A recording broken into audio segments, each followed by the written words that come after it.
The era of big government is over. Remember that 18 years ago, then President Clinton declaring that big government was dead going into his second term.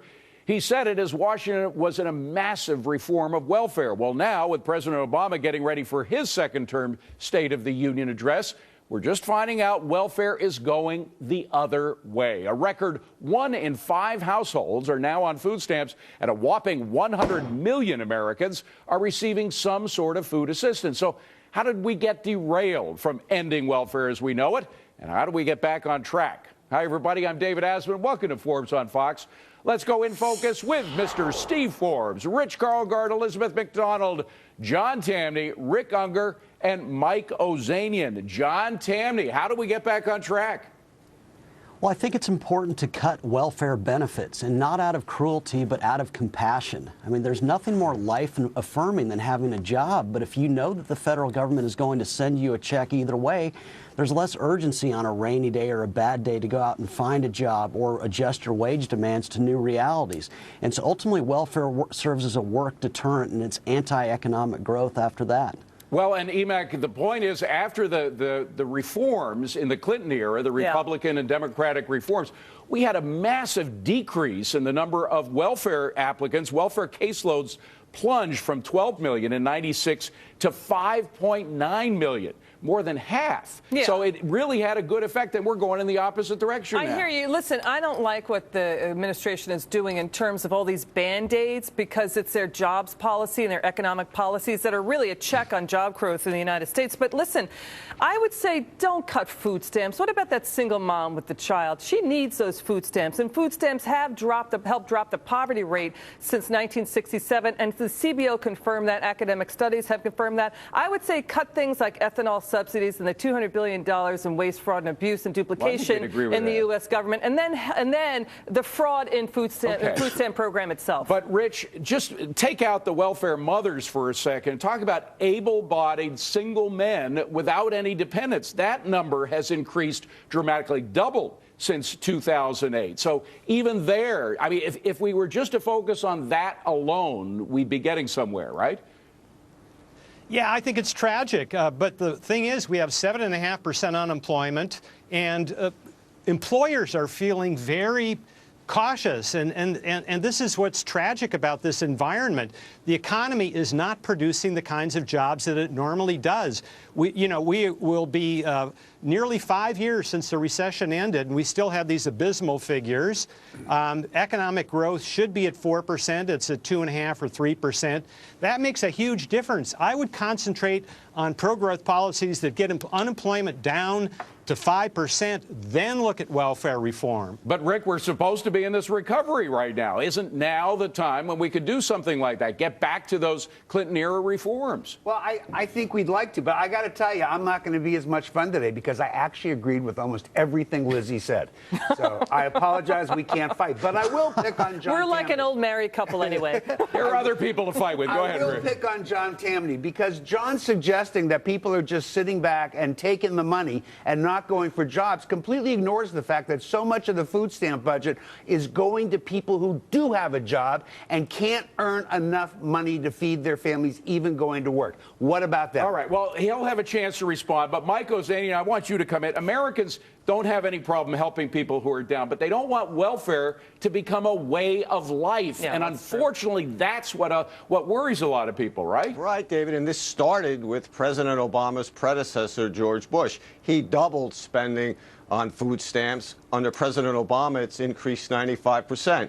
You have to look at both of those presidents' spending because what we have is stagnant wages for the middle class, and also we have the lowest labor participation rate we've had in 50 years. We have a percent of people participating either with a job or looking for a job that's normally at a recessionary level. So you need some incentives in the marketplace if you want a capitalistic economy. Right, and incentives work, Steve Forbes, don't they? Isn't that the basis of capitalism?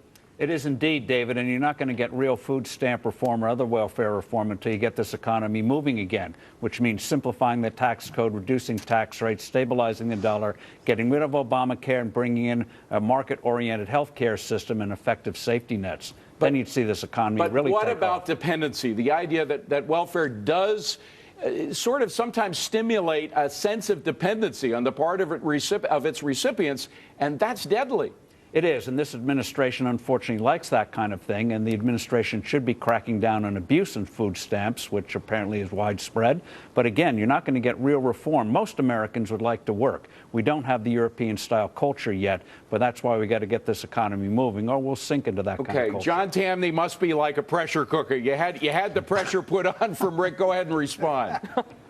You know, if you want to help the poor people, and I think we do, why would you foist the federal government on them? They're the least qualified at bringing people out of poverty. What I about mean, the problem right now is that there's too much government, and because there's too much government, the economy is not creating the jobs that would lure people back in the workforce. And so I think it's cruel what Rick's arguing for, because it creates a disincentive. If you're a jogger, you're less likely to run on a rainy day. So, Rick, you're the cruel one. Yeah, but that's not what I was talking about the working poor, John. You kind of were pushing the argument in another direction. I'm addressing the working poor, the people who work in the fast food restaurants, the people who are working at these large big box retailers who can't get paid enough money, even going to work, to take care of their family adequately. That's what I'm talking about. And it's a large, I'm not saying it's the entire budget, obviously, of the food stamp program, but it is a large chunk of it. Well, Rick's putting the cart before the horse. After Clinton cut welfare, the economy took off.